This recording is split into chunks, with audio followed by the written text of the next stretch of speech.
to Book Scoop, our second edition. I can't believe it. We're here to talk about some books that have just been released in the last few weeks. And I'm going to start with a young adult mystery called Cold by Marika Tamaki. And this is going to sound crazy to say, but this is a really sad book. And I guess a mystery should be sad, but typically I don't read sad mysteries. So it's kind of noir. It's told in two perspectives. One is the ghost of the boy who's died, and the other is a girl who didn't know him but kind of becomes obsessed with his death. And the interesting thing is the chapters with the ghost perspective, he's following the detectives around, so you get to see what the detectives are doing as well. And you slowly learn his story. And like a lot of young adult and good coming of age stories, it deals with a lot of other issues too. It deals with belonging and figuring out who you are. There's a lot of questions of sexual identity and sexuality, and there's bullying and some really heavy issues. The nice thing is, for me as a reader, it ends on a hopeful note. Okay. So even though it's sad and there's a lot of difficult stuff going along for these kids, there is hope. And so, yeah, if you're looking for a good YA mystery to read, Cold is a good one. So Priscilla, you would say it's probably for older teens? Older teens, definitely. It deals with some tough issues and some really searching for who you are issues, and so definitely older teens. And adults.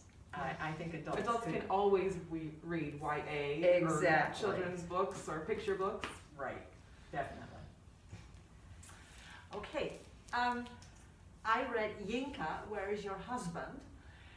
Which also deals with finding out who you are and even more accepting who you are. Yinka feels pressured by her family to get married.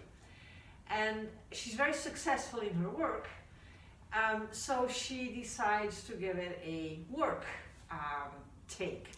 And she makes a spreadsheet with objectives and tasks, and then, at the end, she will have accomplished finding a husband. Complete with sticky notes everywhere. I don't think I give anything away when I say that approach does not quite work.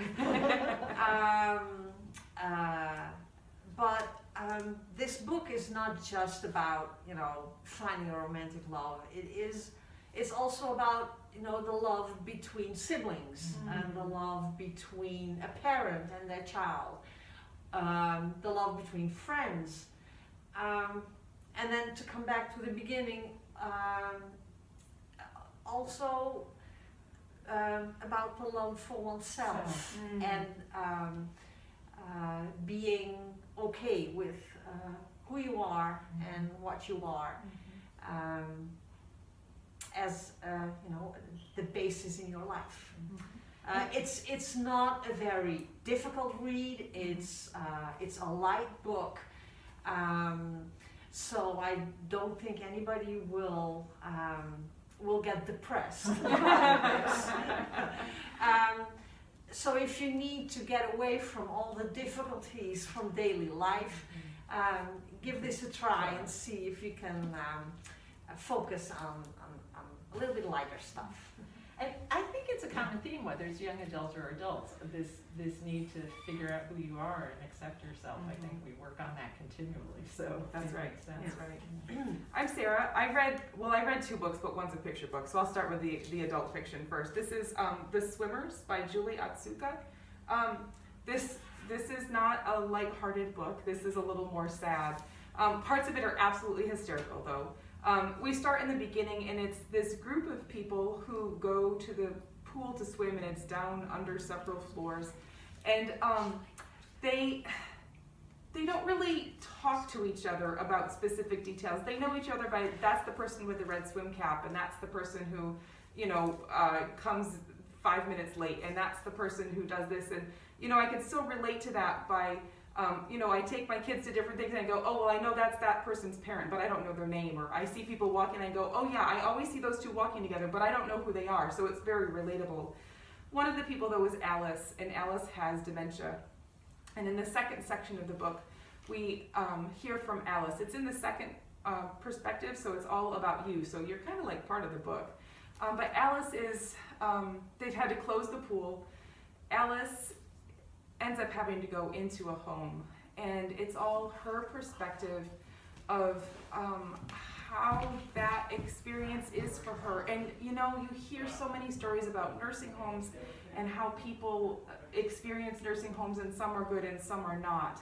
And so it's Alice's perspective, and then in the third section of the book you have her daughter's perspective. And her daughter had not been close to her mom. She lived away from her for a really long time, and it's talking about her guilt about the relationship that she didn't have with her mom.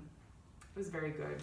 It's not lighthearted, so don't read this one if you're looking for something lighthearted, but if you're looking to just kind of dig in, maybe you've had similar experiences, it's a good book. I would definitely recommend it. Also not a happy book.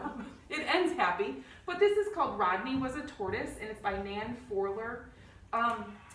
This little girl has a tortoise, Rodney, who is older than everyone she knows, and Rodney dies.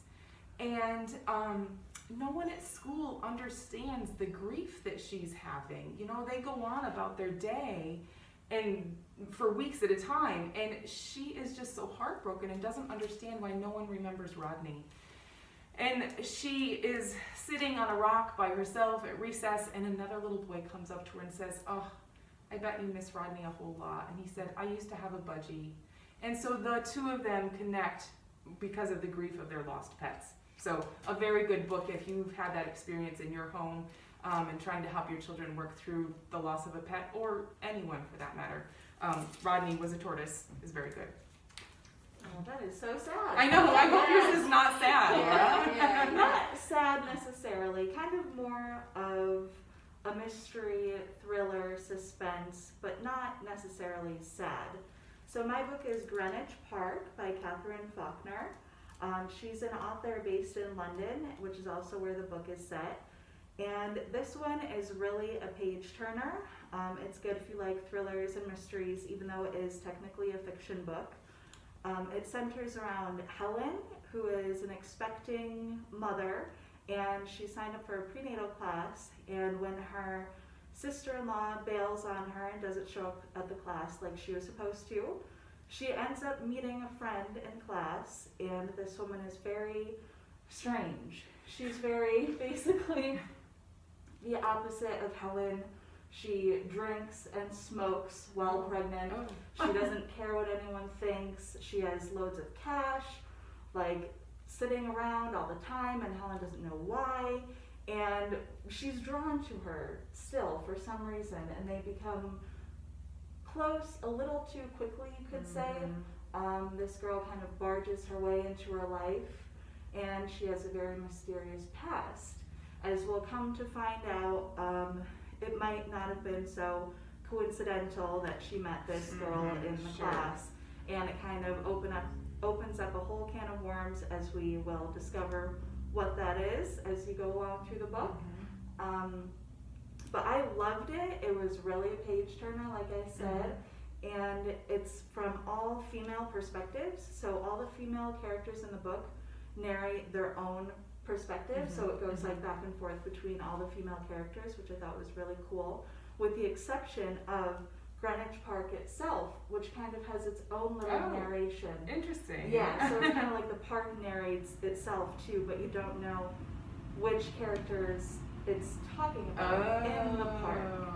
Yeah, so I highly recommend this book. It was really fun. Yeah, Greenwich Park. Very good. Yeah. Well, thank you for joining us for Book Scoop, and we will be back in April with a whole new round of books and more to discuss. Thank you for watching.